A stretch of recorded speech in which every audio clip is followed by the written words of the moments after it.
Anfang des Jahrtausends. At the beginning of the millennium, the AIDS epidemic reached its climax, claiming 2 million lives per year. Since 2004, huge progress was reached in fighting HIV/AIDS, and in the partner countries of the Global Fund, the share of AIDS-related deaths was reduced by 68%.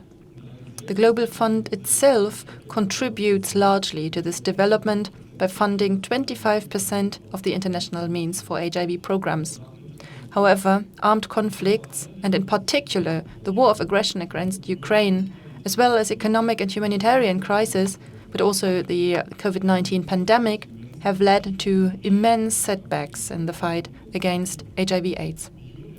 The Global AIDS Update for 2022 of UNAIDS shows that there were 1.5 million new HIV infections last year. This is 1 million more than the global goal was, which is alarming. Apart from that, despite effective treatment possibilities against HIV and opportunistic infections, 650,000 people died from AIDS in 2021.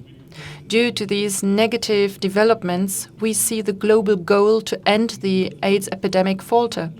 To get back on track, we urgently need a stronger political will and higher financial commitments, both from the national states and from international institutions.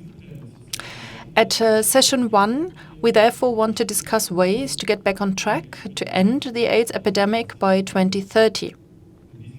In this context, we also want to highlight the essential role of the Global Fund and UNAIDS to fight HIV/AIDS, since both organizations are playing a leading role in including key communities and the most important multilateral players to successfully end the AIDS epidemic.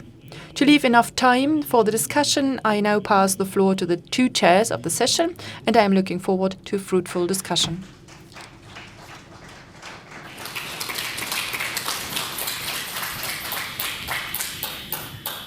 Thank you. Thank you. There, now. Thank you. And the moderators are going to be Tanja Siebenbrot of German Foundation for Population and Marian from World Vision Europe. You see, it's working like a charm. We have done this so many times. Welcome you all to our panel. Very short. For this session also, we have a rapporteur. Now, because Heidi asked, what's the job of a rapporteur? The rapporteur will listen and will turn subjectively what he or she heard into articles, thought pieces, which we are going to publish later. So, very important job. And our rapporteur is from Moldova. And I had the pleasure of getting her from the airport yesterday. We chatted a bit, and I have one big challenge, and she's going to help me with that challenge because I want to be polite and pronounce names well. So her name is Oksana. And Oksana, please help me with your family name. Thank you. Oksana Rukshinyana. Nice to greet you all here. You can see how I would have messed up that. So thank you for helping me. Panelists. For all panelists, you will find in your conference package the CV, so you can read it up, and I'm going to speed it up. So Tanja, I already presented. Ephraim, you already got to know. Technical expert from UNAIDS, and also Bettina Hagedorn, Member of Parliament for the Social Democrats, you already met. And for you it's the same. I guess it's just Olivia and Tanja and me that are the new ones. And just to let you know, here is two people I consider more or less activists, especially Olivia, and same for you. She's from Cameroon, where she's running a small NGO, and we are going to dive in a little bit more. And I guess that's it from me. Over to you, Tanja. Yes, thanks a lot. So my first question goes to you. And first of all, we would like to have a general overview about the situation. So after 2 years of COVID-19, UNAIDS released a long-awaited and truly alarming report at the World AIDS Conference. So please tell us, are we still on track to end AIDS, TB and malaria by 2030? And what needs to happen now to get back on track? Thank you, Tanya. Very excited to share this panel together with, and particular welcome to the new panelist that we have, Olivia. No, we're not on track. Our report in Danger that we released in Montreal said clearly that progress is stalling, resources are shrinking, and inequalities are widening. And we do not see the same kind of progress that we need for the response to be successful. We're not moving towards 2030, we're moving towards 20 very, very, very late, towards the end of the century, before we beat AIDS as a global public health threat. And that's something that we need to correct, of course. We know that every death is avoidable, every new infection is too. And so what we need now is, of course, one of the key elements is on the resources, and this is what we're dedicating the day to. But there are many other things in the mix that we also need. We need political will, absolutely. We need the world to come together in action, also political action. And that can be more intricate than finding the resources for the response. It can be more demanding of us as the collective force behind the HIV response in how to create an enabling environment, what we call addressing those very difficult issues of the policy environment that hurts the response and those that we serve, right? So that is something where we will need. We also need to reboot prevention. We know that we haven't done this good enough. And here one of the keys for effective prevention is to more forcefully work to improve the situation for adolescent girls and young women, where the infection rate continues to be the highest. And that can be quite complex, but nevertheless it needs to be done. We also know that we need to make our solutions more readily available. The access to solutions and access to medicines agenda remains essential to the HIV response. And for that matter, for any health emergencies we have seen under COVID as well. And that's unfinished business for us still. We have, for instance, a very promising but still very limited use of long-acting injectable ARVs, antiretrovirals. We need to get those prices down, and we need to get them to those, not so that it's something that we need to get it to the groups who need it the most. For instance, sex workers in the Global South. And so where it currently isn't, so targeting those prohibitive charges that we know still affect us, and the solutions that we have for HIV is really key. But we have good examples, we have good examples that we can build on, where you have this good mix of what we need, at national level.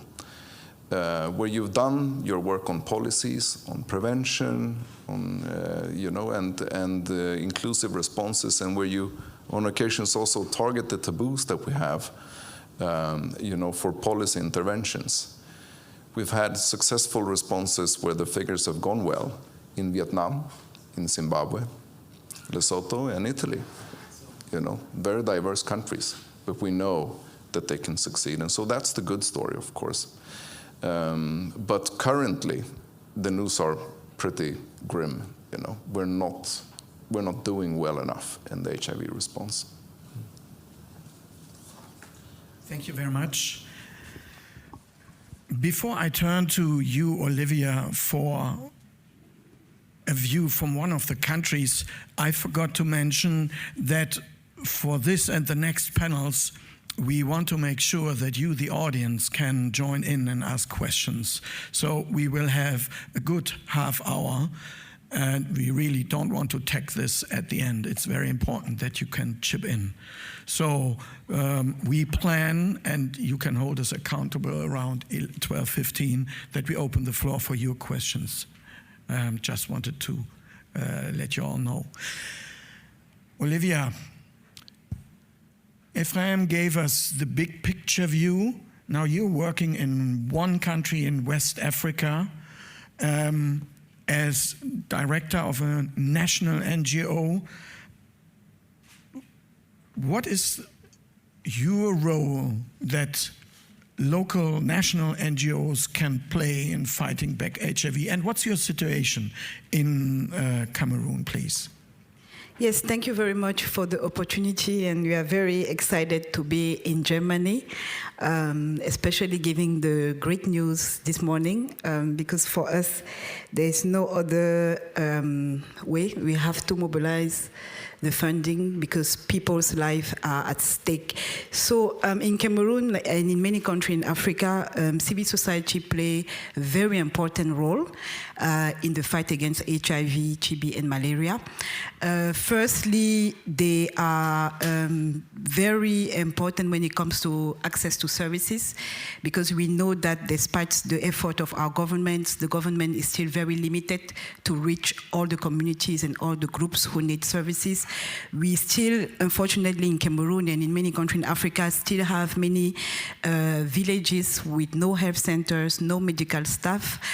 So the services that civil society and community organizations are able to provide in terms of test prevention services, testing and treatments are very essential, because in some area there's just nothing else for those communities. On top of that, for HIV particularly, we still unfortunately face some legal barriers and issues when it comes to key populations accessing services. They are still not able to easily go to health facilities to get services because of their status. For example, even the trans communities in Cameroon and other countries have a lot of challenges to get to those services. And we've even heard before that there was no groups, no data that these communities did not exist.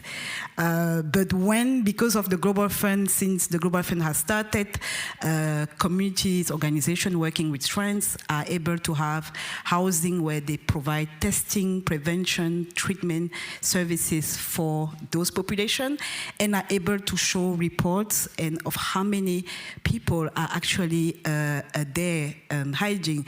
But because of these services provided by these trans communities, for example, now the government and everyone is realizing that there is a population that exists and that needs services, and that is able now to get services because of the civil society, because we still have legal barriers, issues in the country. So civil society play a key role in bringing, in providing services, but also keeping our government and our partners and everyone accountable to the services that are being provided in the country. So when Cameroon receives grants from the Global Fund and others, civil society are there to ensure that we keep everyone accountable on the good use of the funds, but also raising issues if we are leaving community behind, making sure that we can speak for those community, and making sure that we can demand quality access for the hard-to-reach communities as well, because for us, there's no hard-to-reach communities. It's just communities we don't want to reach. So accountability is key. It comes with community-led monitoring that civil society is also doing in monitoring those services. And also another big role we are playing with our colleagues in other countries is also to increase advocacy for our governments to reduce those legal barriers, but also increase domestic funding for health, malaria, TB, and HIV. And it's working. Countries are meeting the co-financing requirement, for example, for the Global Fund, but we are still pushing so that they can do more, increasing the whole health budget, so that together with countries, donor countries like Germany, we can put our effort together to accelerate the fight, which is very important. Thank you. Thank you. Thanks a lot. Thank you, Olivia, for this excellent insights into Cameroon. So now we would like to move on to another region. So therefore, Raminta, we already heard from Valeria Rachinska about the impact of Russia's invasion in Ukraine on the people living with HIV. So what other impacts do you see on the HIV situation in that region? Thank you for the question. I will start a little bit from further away to say that we as the European continent, even before the invasion, we haven't achieved the UNAIDS targets for 2020, right? And of course, the European continent also the example that it is possible to achieve, and we know that the UK and the Amsterdam city will reach what we defined as the end of the AIDS pandemic and 95 targets in next years. Then, when we speak about Eastern Europe and Central Asia, it definitely has been late even before the war, and the same UNAIDS report in Danger was clear that that part of the world has the fastest growing HIV epidemic. In the last 10 years, the new cases increased by 48%, deaths increased by 1/3, and only half of people living with HIV in the region are on HIV treatment. So it is less than, for example, in sub-Saharan Africa. I don't know in Western Africa, but the data. Furthermore, in Eastern Europe and Central Asia, we have, and I'm looking at Lucica, I think 1/5 of all global MDR-TB cases. So relatively small region has a lot of TB, and HIV and TB is sort of intertwined, affecting, first of all, underserved populations that we heard the first panel speaking, and this is people who use drugs, gay and other men who have sex with men, transgender people in prisons. It is also now more increasingly migrants. It is also sex workers. So it's unacceptable that today we still have 95% of new infections among those vulnerable groups and their sexual partners. And we haven't reversed that case. And I think that with the Ukraine crisis, we will go even deeper. So there is not much sort of new what we need in terms of the discourse. But it's clear that if we do not regain the losses by 2025 and do not significantly increase collective efforts like government, civil society, communities, and international partners, we will miss the targets in Eastern Europe. And last, I wanted to mention also some other kind of like numbers that probably speak for themselves. That in 2021, 88% of HIV response was funded by national governments.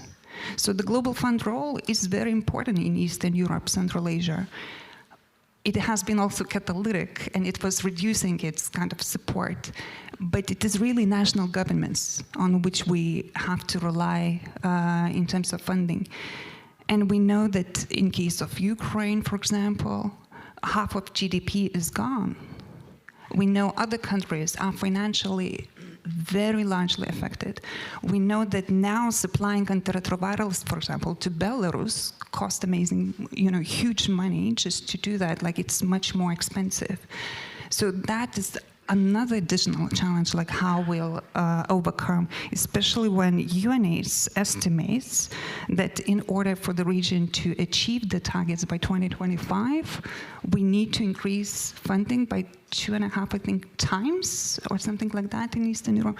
So for me, that is the big sort of question, how we can do more on resource mobilization, but also think smarter in terms of how we use money, including, the prices of medications and other elements, which is the challenge because of the patents, etc. Thank you very much, Raminta. And I do have to apologize because I presented you as an activist and didn't tell your name. Sorry. Now I'm switching to German. For all those, you can now frantically grab your headsets if you want to. So, Ms. Hagedorn, you take care of the budget in the German Bundestag, and you are at the government level, you are in charge of the budget of the Federal Ministry for Economic Cooperation and Development.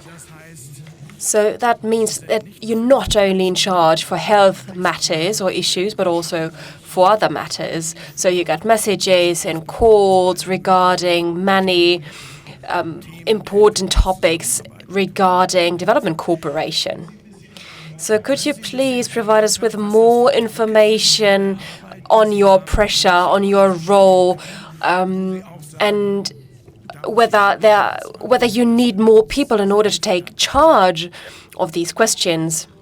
Well, to be honest, I have been part of this budget committee for 21 years, and the budget of Svenja Schulze, let's say I'm in charge of it since this legislative period, and before I was in charge of the budget for the traffic ministry, the transport ministry, etc., so for different ministries. And it is of utmost importance to know the wide range of different ministries and topics within the government. And this was my task. So, I do not only receive calls from NGOs or other organizations, because I'm the co-chair of the budget committee, but I also receive all the other calls, to be honest, all calls.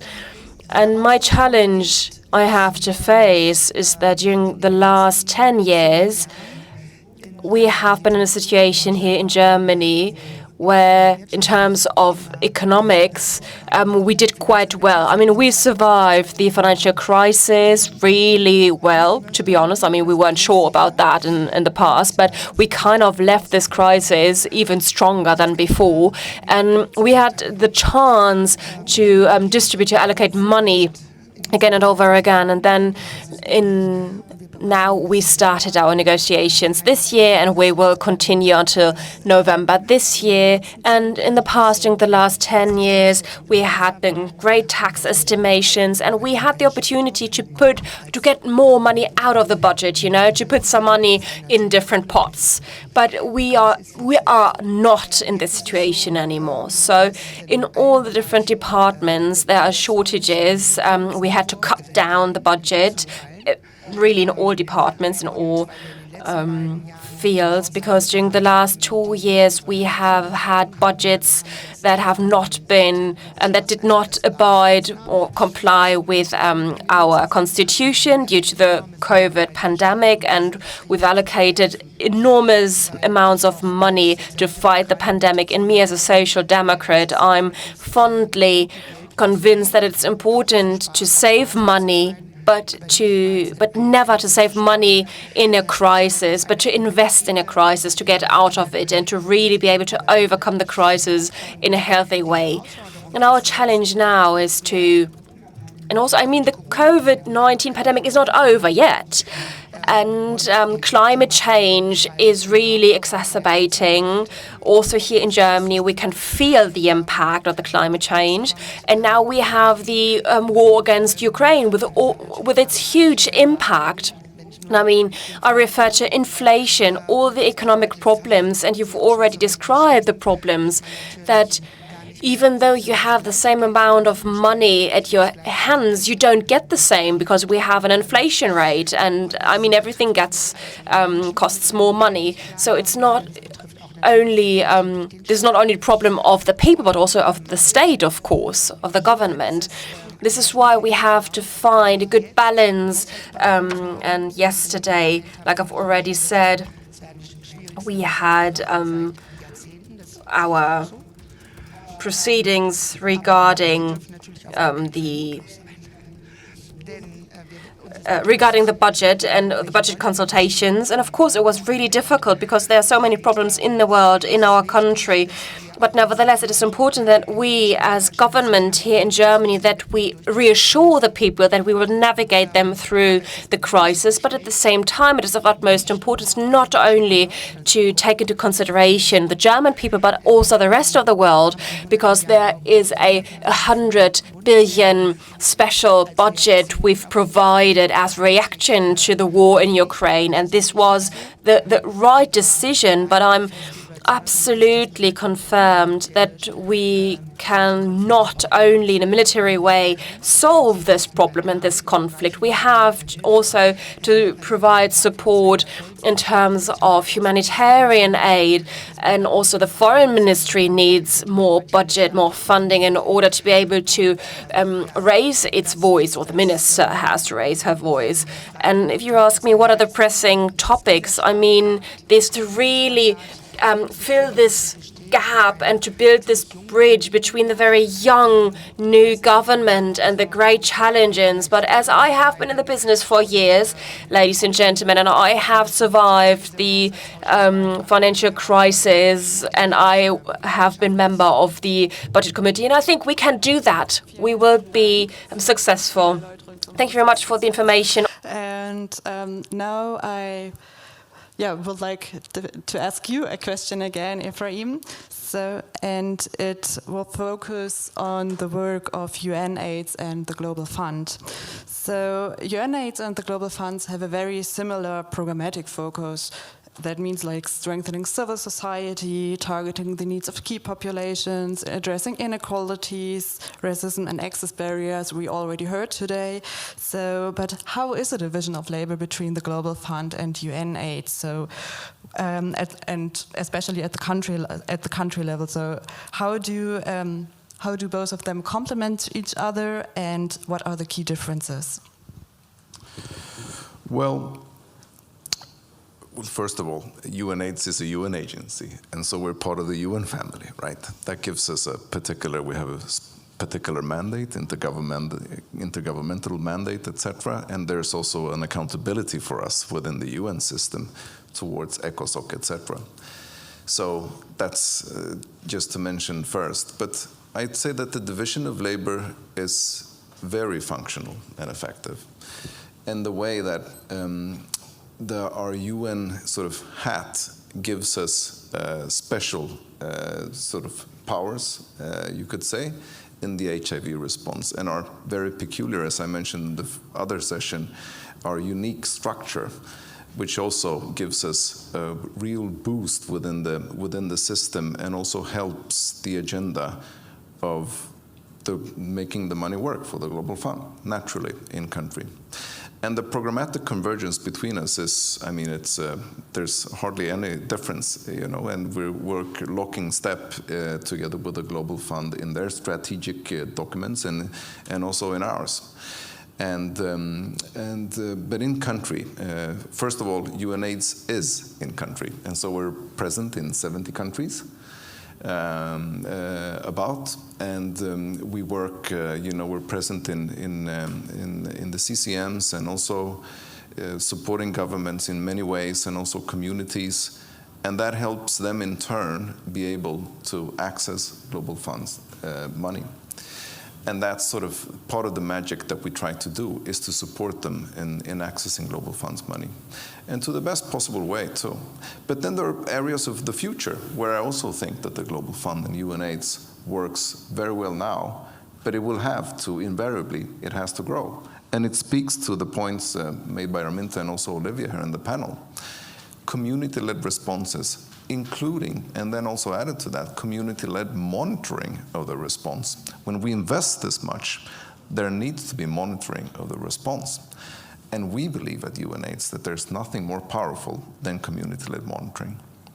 Now, we've not really been able to get around of sort of establishing the principles for that and getting sort of complete buy-in for that and what it means in practice. So it's an improvement point for us in the HIV movement, you know. But that's just to point to something where I think where we have a strong, very powerful partnership with the Global Fund, where again, the Global Fund is the big sort of financial impulse, you could say, and where UNAIDS can serve as a conduit between, communities and civil society and the wider international community, and on occasions also governments. But as I said previously in the past, and I will have to continue to make the point, is that unfortunately at present UNAIDS is not able to be fully the partner that we want to be to the Global Fund because we're underfunded. Thanks. Yeah, I let that hang for a minute, but we'll come back to that. Raminta, you're not escaping that lightly.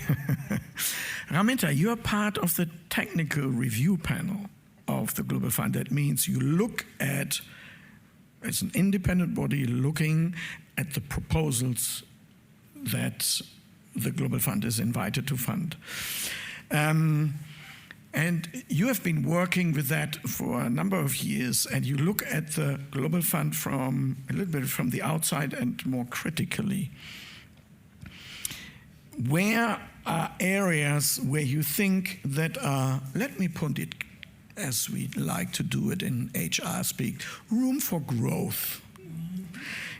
We are in a good situation. It's always this tension that you say, no, don't look too critical at the Global Fund. We are asking for money. We are all sitting here relaxed because Svenja Schulze announced 1.3 billion. Now we can start the happy critical view. Where do you think is room for growth in the Global Fund to become even better? Thank you. Thank you very much for a very easy question. And I'm sure that people in the audience have quite a few comments to make, and I look forward probably also to some suggestions. I will use the observation report of the technical review panel that it did based on the reviewed funding requests that came in the current allocation period, as we call it, in between 2020 and 2022. What we have seen as the TRP, that 91% of funding requests have been of good quality, which is a good news. And that means also that they were strongly aligned with national priorities, so that is really where we see major progress.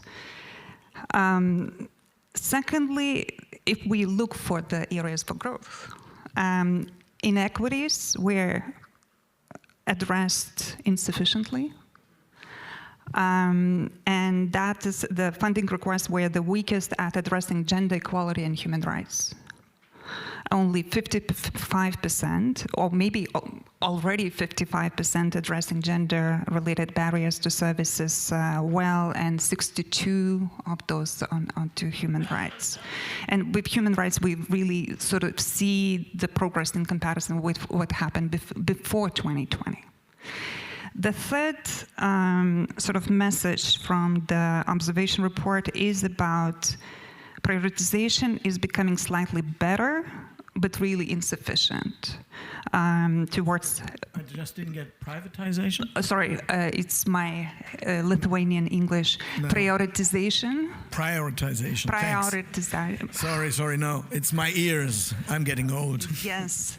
So prioritization is getting slightly better, but there is a lot of space for growth in order to ensure that investment goes for the highest impact interventions within the country, specific country context, including for key populations, like if that is like we speak on HAB. Fourth message, and sorry, I have like some notes so that I'm not going too much outside what is in the report. Fourth message is that the TRP is concerned that investments were overly focused on direct support instead of catalytic use of the Global Fund resources, to improve sort of systemic issues in HIV, tuberculosis, and malaria, and to strengthen health and community systems, not only just to support them. So sort of to go for reforms, and we heard a bit on that from Peter. The further message is prevention. And with prevention, we have seen that in this allocation period, we did only small progress in terms of the investment, in terms of how much we are spending, for example, for key populations. It's very small progress, so we can do much, much better. There are promising examples of integration, but not enough. Even, not enough focus on sexual and reproductive health and rights, even within the programs for prevention of mother-to-child transmission. And insufficient, still fragmented approaches to investing in the two sisters, HIV and TB, sort of more holistically.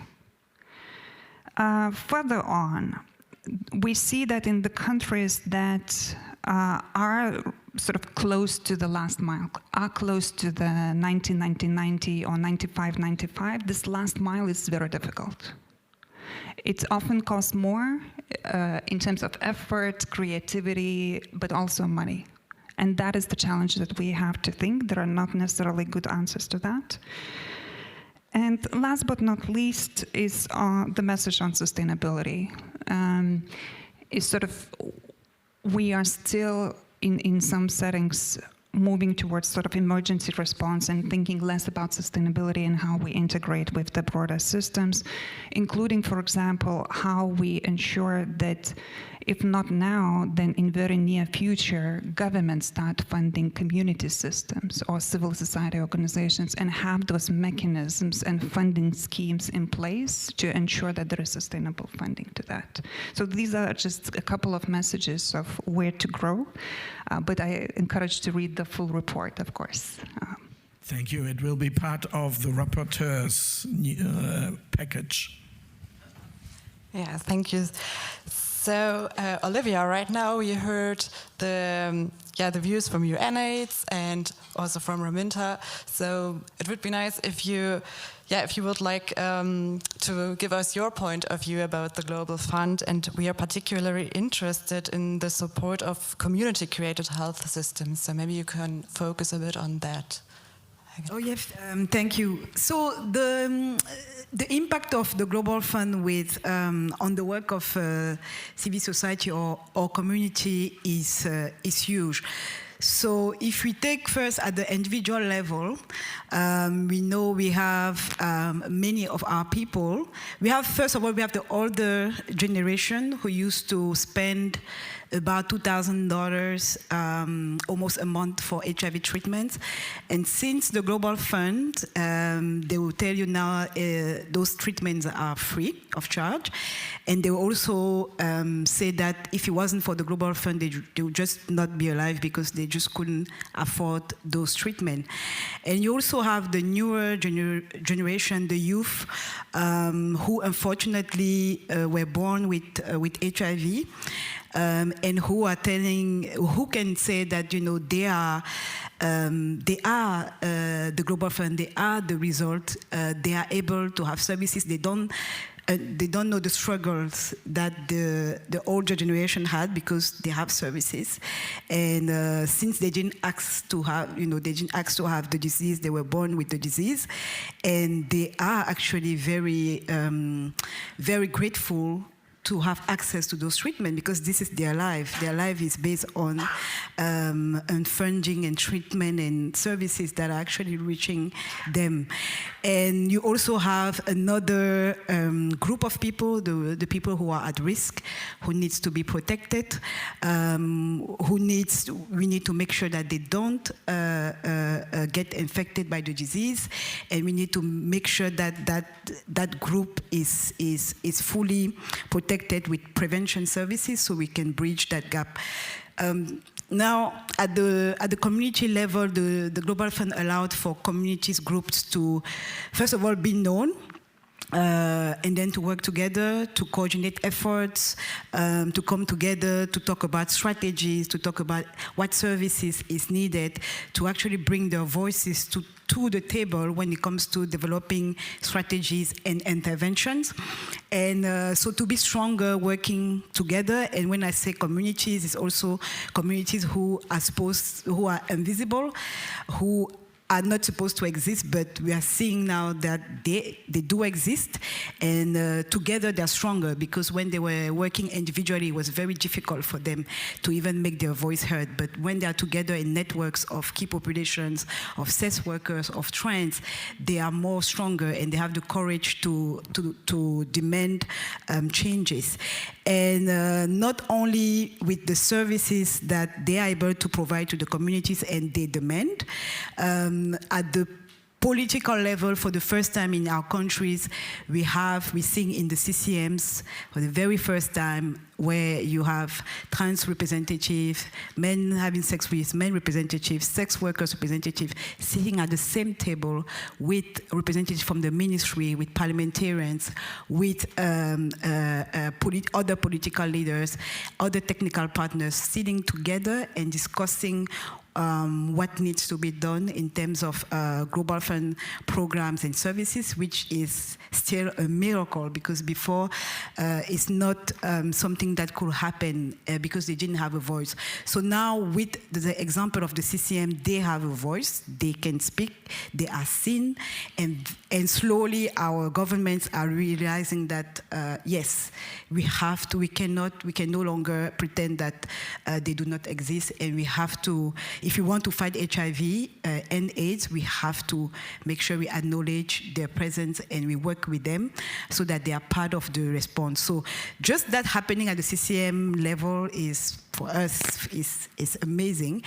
And besides that, even at the Global Fund, at the board level, I'm part of the communities delegation to the Global Fund board. We also have my sister Carol here, who is involved at the CCM level, in Zambia, but also at the Global Fund level. So we are also able to get our voice heard at the Global Fund level, which I think is maybe the only institution who has allowed communities to be engaged in decision-making spaces at that level.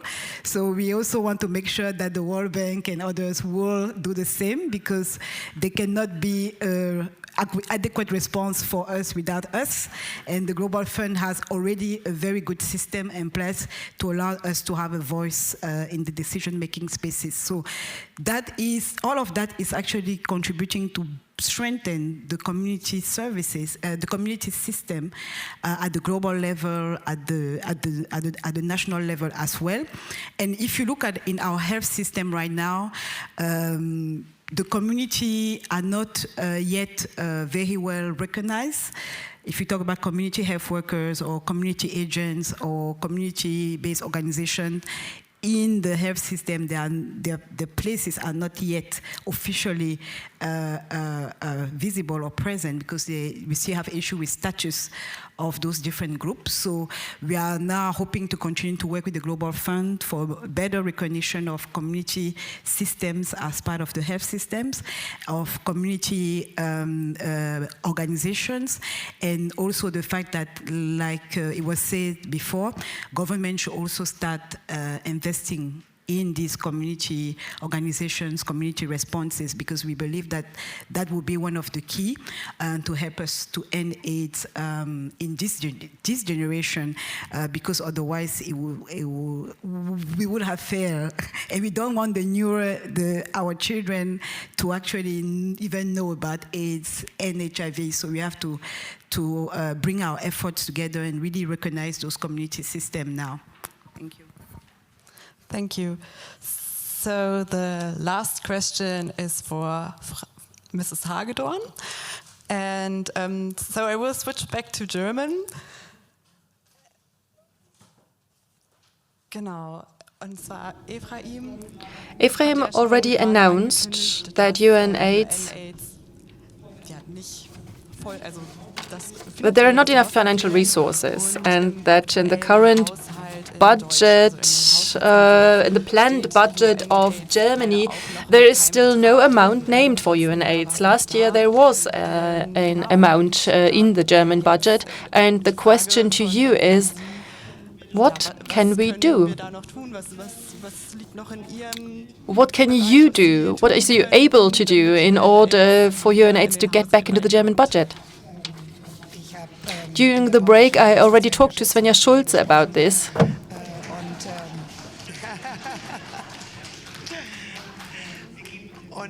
We do our best. I hate announcing anything 10 weeks ahead before the end of our budget negotiations, because it's really difficult. Because we have to negotiate with 3 partners, and at the moment we assume that everything that we put into one part of the budget, we have to remove from another part. So at the moment I can only say that when we had negotiations in spring, when we were actually in a better financial situation because we had suspended the debt brake then, and we had an additional budget in view of the challenge regarding the war in Ukraine, we were very successful back then. And we increased the budget for UNAIDS by 15 million, I think.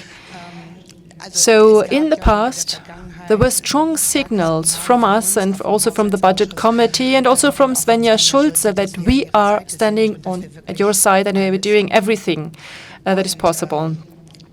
And I really want to highlight that. You can rely on me. However, I can't tell you any sums, any amounts, because, but I know about the quality of your work. I know how important your work is, and I know about the challenges in the world. And please believe me, it would make me very happy and proud if we were able to achieve something. Thank you very much. Thank you very much. Now we've come to the end of our panel discussion. Mrs. Hagedorn agreed to stay until 12:15. You are invited to stay longer, of course, but you told us that probably you have to leave. However, there might be questions from the audience to you, so the decision is up to you. And now the moment has come for your questions. We have 2 microphones in the room. Please just raise your hand if you have a question, and please present yourself very briefly. You can ask your question in English or German. So you may ask your question in English or in German. Everybody should have translation in their ears if they want to. Make them brief, and please tell us who you are addressing the question to. If you are addressing the question to me, I say I'm the moderator, I'm not going to answer you. No, I just assume you will be asking the panel. So, I can see a colleague of ours, Binod. Go right ahead. Please present yourself and fire away. Yeah, good afternoon. I'm Binod Mahanti with the German Ministry of Health, responsible for UNAIDS also. I don't really have a question, but I have a comment or an addition to what was already discussed, and this was a very good panel discussion, actually. I think the questions that were asked are really very relevant about the work of UNAIDS and the difference of the work of UNAIDS and the Global Fund. And I think, as Ephraim alluded to, UNAIDS is present in 70 countries. The co-sponsors are probably present in even more countries. The Global Fund doesn't have these structures at country level. So to implement the Global Fund money, which you rightfully said, to make the money work, I think these structures are really very, very important to really make the full use of the funding that the Global Fund provides to the national governments. So I just wanted to pick up on what you said. And the other, if I may, and Ephraim, please don't mind, I think the global AIDS strategy, which was developed by UNAIDS in such an inclusive and comprehensive manner, is actually the guiding strategy for all global health actors in the HIV field, including WHO and the Global Fund. So I think you mentioned it, but I think I wanted to just point this out again, that the global AIDS strategy is the overarching framework. It calculates the budget needs for the overall global AIDS response. And so I think just to point that out, to make it clear that the role of UNAIDS is so important in making the Global Fund money work. Thank you. Thank you very much. And as you didn't ask any question, the moderator can jump in and also inform the attentive audience. The moderator's privilege is to comment anything. Peter is trying to shut me down. Oh, you want to raise a question? Well, okay, then the moderator is shutting down and giving the floor to Peter. Thank you. Please present yourself and ask the question. I have the microphone. I can raise any question I want. Sorry for that. In German now, for Frau Hagedorn. And please present yourself. My name is Peter Wiesner, Aktionsbündnis gegen AIDS, Action Against AIDS Germany. A question to Frau Hagedorn. Ich verstehe es nicht. Oder was würde es für einen What difference would there be if UNAIDS received its own budget line in the German budget? Also in terms of the funding for 2024, 25 and the decades after that. As far as I've understood, and maybe I got you wrong, but that each year there were these problems with the funding of UNAIDS because it doesn't have its own budget line. Could you please explain why that is the case? And then I saw that Christine also wanted to ask a question.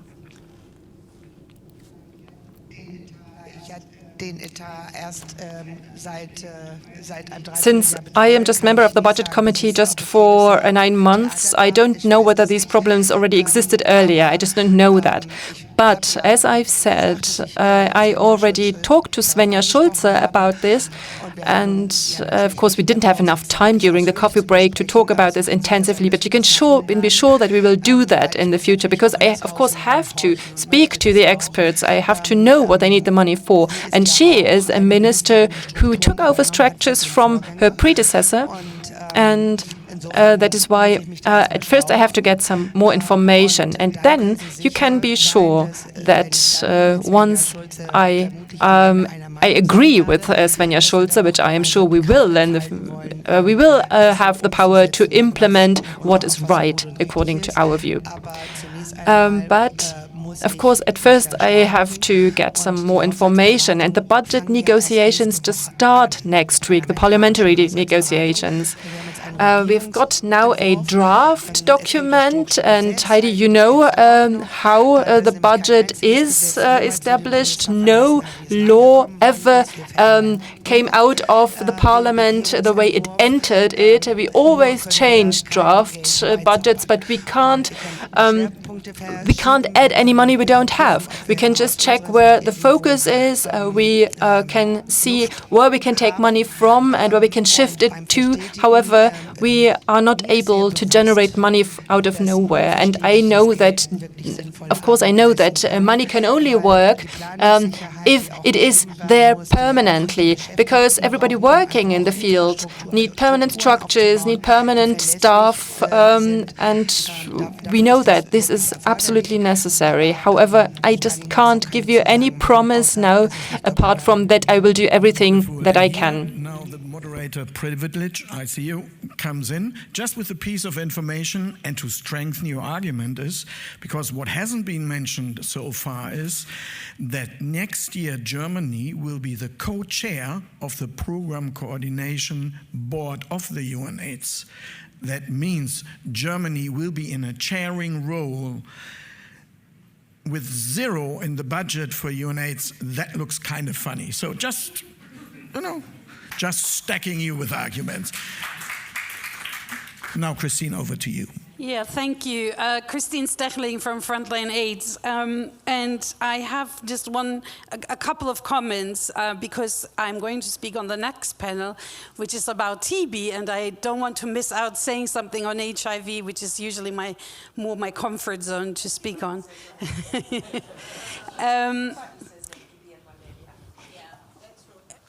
I wanted to, first of all, just reflect, and I say that with a lot of respect in this room. I'm German, but I do not work in Germany. And, listening to you as a member of parliament and as part of the committee that makes decisions about budget allocations, it's really refreshing if you compare that with many other countries where we follow those debates. And I don't say that because I want to remove the pressure on those discussions, but I just want to acknowledge that, when you look at how these conversations are happening in other countries, it's with less transparency, less heart, and less commitment that is really felt. So I just want to put that in the room as a German, and I very rarely say these things. As an HIV activist and also somebody who does a lot of work on TB with my organization, not just on HIV, I just wanted to flag a couple of things that were said in the panel that are really important. Today is a great day. We're all celebrating the commitment that Germany has made. As civil society, we have the role of pushing governments to recommit to the Global Fund. So, today will be a day where we will celebrate. And we do this with our heart because we know how much difference the Global Fund can make. But I wanted to just flag two things that Raminta spoke to that we shouldn't forget, because in a little while we will be implementing Global Fund grants. And that's when the rubber hits the road. And usually the rubber hits the road on prevention and on human rights. And those conversations always sound like two different conversations, as if preventing new HIV infections and preventing TB infections and preventing people falling ill with malaria have nothing to do with human rights. They have all to do with human rights.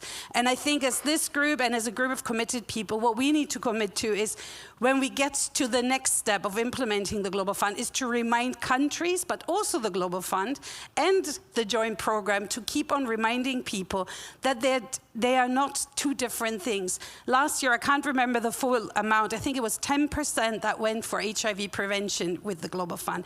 It's a huge step increase, but it's nowhere near avoiding or preventing the 1.5 million new infections that we have been seeing.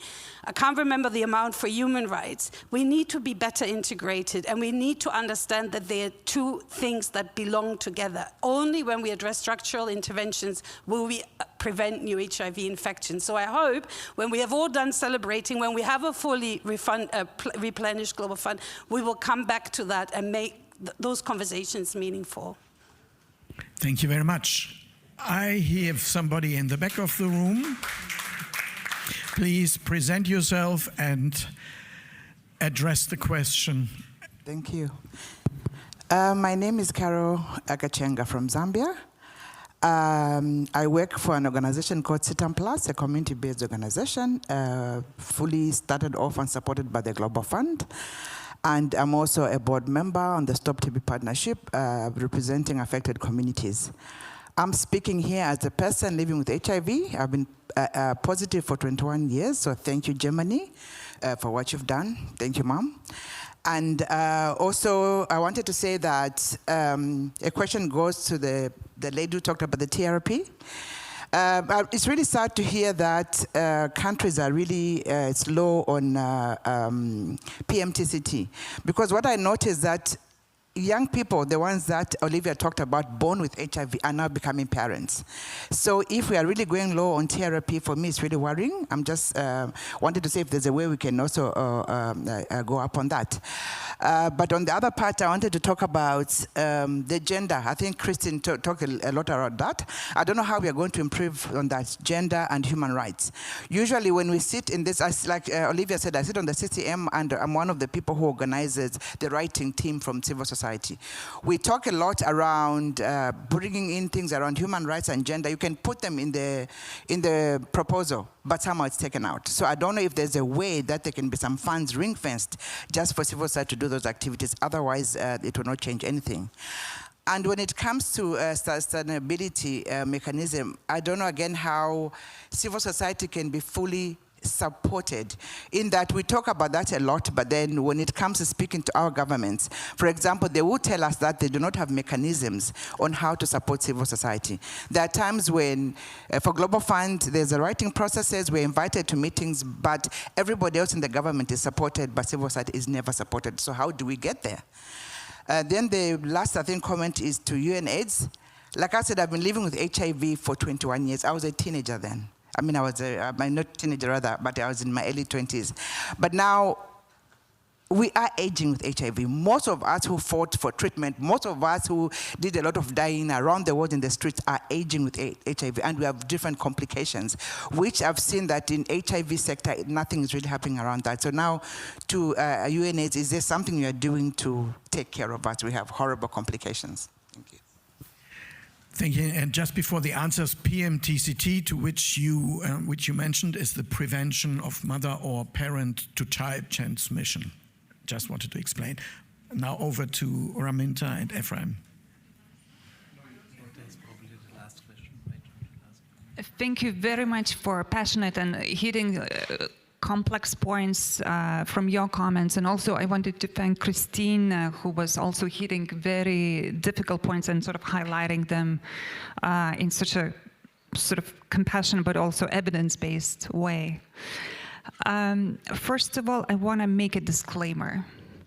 The technical review panel of the Global Fund is the independent experts. So we try not to we don't advocate.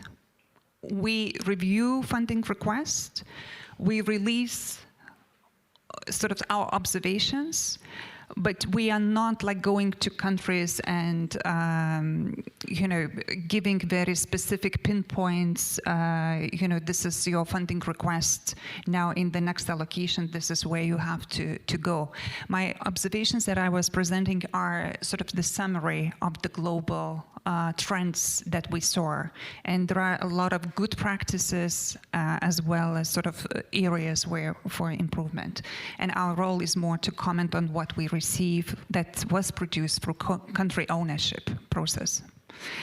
On the prevention of mother-to-child transmission, this is one of sometimes easy targets where to achieve. In some regions that has progressed quite a bit, but there are some regions where it is really behind. And this is why the TRP is speaking about prioritization and looking at the evidence, looking at the data disaggregated in order to understand where you have to invest and what support is doing. But you are right, that is one of the areas which is striking, that today, the same as with children, that Ephraim was pointing, that only half of children are on ERT. Secondly, on civil society mechanisms. We have seen interesting experiences that were presented in funding requests, and I'm sure that UNAIDS also is aware of them, where there is a partnership discussed to establish those mechanisms, often between the Ministry of Health and civil society and communities, to start designing those models. And then normally designing them also requires changing the laws, actually. And therefore, this is very long-term process. Because if you need to change laws, sometimes civil society is not working with parliamentarians.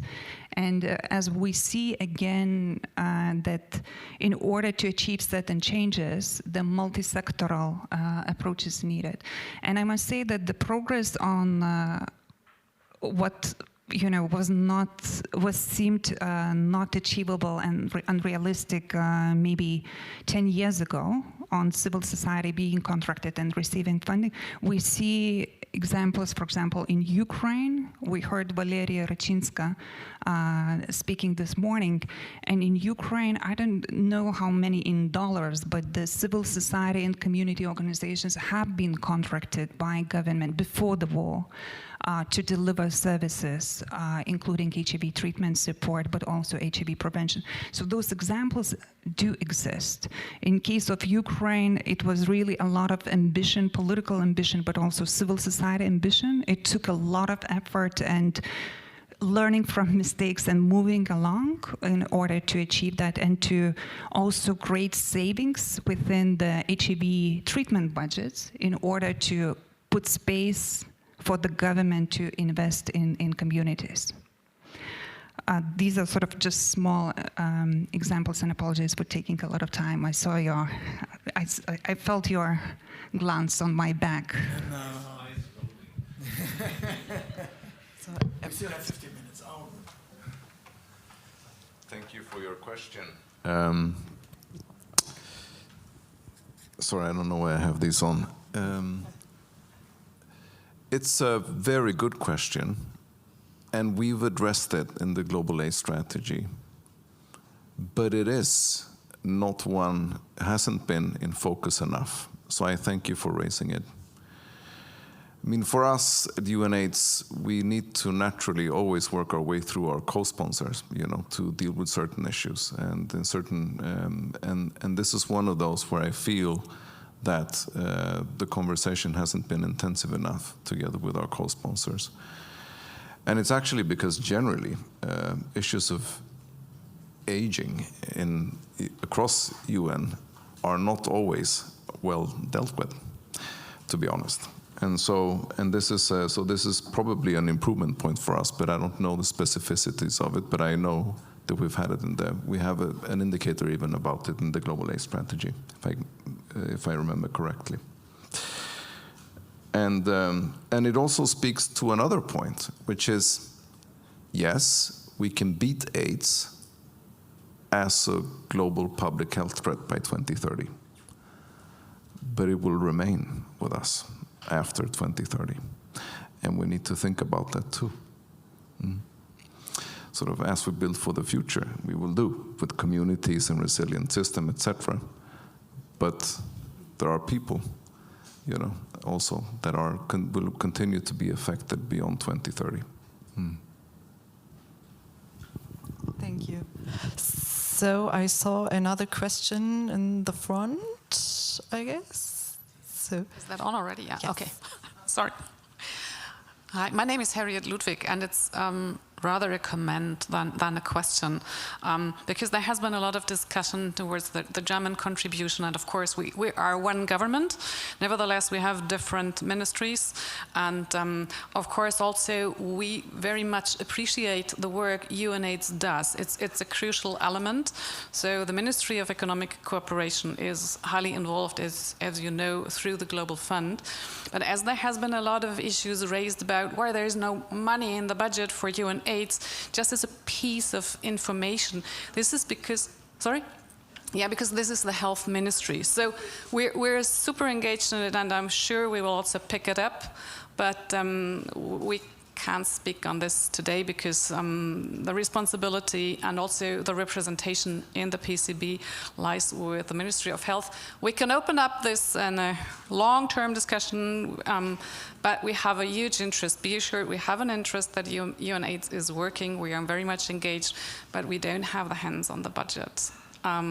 So, I mean, this event today shows also how compelling civil society and engagement together with Parliament and with the ministries and the government can be. So I think the lobbying works not only towards BMZ, but might also work towards other ministries. Thanks. Two more. Yes. So we have time for two more questions. There's first, yeah. Okay, this is one. Okay, which one was first? Marvin? Okay, perfect. My name is Jonathan. I'm from India, and I'm studying in Faculty of Intercultural Theology in Hermannsburg, near Hanover. And I have a question for Olivia. And in your country, who's affected by HIV and who's taking the treatment, and I think how you see the nutrition deficiency for them. So I think it's very important, and for others, how can we support who's really need for the nutrition support? Thank you very much. It's a good question, and like my sis Carol said, there are many complications, including nutrition, including hepatitis C, including many other co-infection and comorbidities that needs to be addressed, and that's why it's important to reinforce community systems so that we are able to also bring those new issues, not new issues, but those issues that exist at the community and that needs to be taken care of, and otherwise we will jeopardize the impact of the treatment and of the services that we want to bring to those communities. So that's why integration is very important. We are also working together with our government to advocate for universal health coverage to ensure that all the other services are available to those communities, and that's why it's also important to to have that integration, the integrated approach if we want to work to end AIDS. So we really again thanks Germany for their contribution and their increase, which shows leaderships, great leadership, and we know that these times are very difficult. So for us, this contribution is being celebrated on Twitter right now by civil society all over Africa, and thanking Germany, because this actually means that lives will be affected and saved. It's not just it's not just money, but it has a direct impact on people's lives. So you are being celebrated now, and we really thank you for that. And we're also hoping that if there's more funding that can be channeled, that also the Stop TB partnership can be supported, the Rollback Malaria partnership can be supported, and also organizations working on nutrition and others can be supported, so that we can collectively integrate all those efforts. But we also pledge to work with our governments to increase our domestic funding for health, because we need to do our own part, and we'll make sure that it's being done increasingly. So thank you, Germany. Thank you for your contribution.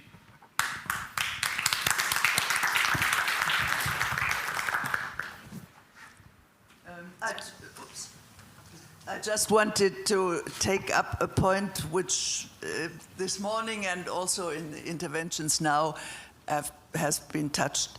And the question is, of course, you know, as long as you have this break, budget break and debt break in the Constitution, and you try to fix it at any way, you will always be in a situation where, you know, within one budget you can only prioritize it if cutting down other things. So the health ministry has been forced, exactly as even more as the development ministry, the foreign ministry, to cut their budget because of this debt break.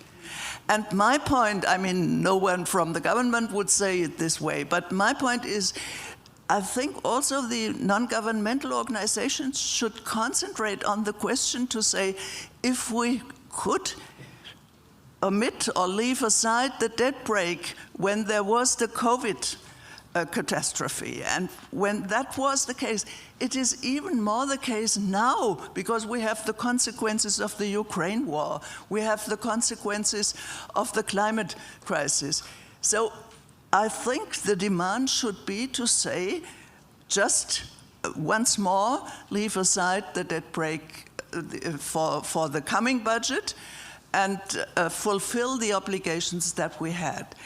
Because what I said in the press conference in the morning, and I would also say it now, you know, we celebrate the 1.3 billion, of course, but you know, the 6 billion which you have for 1 year from the 18 billion of the Global Fund, 6 billion per year is just twice as much as Germany spent in 3 months for reducing the gasoline prices. Can you imagine? So I think we should think a bit broader and also say, what priorities do we put? Of course, it's important to fight against aggressors, but there are other aggressors in this world which we have to fight, and we have to see to get partners and not look at partners who will just say, yes, yes, Germany is right. We need partners who have their own thinking and take human rights and specifically also women's rights into their position. Sorry for being, but I mean, we have to discuss it broader. If not, we get squeezed into boxes, and we shouldn't. Thank you very much. Thank you very much. Thank you for your contribution. This completes our panel here.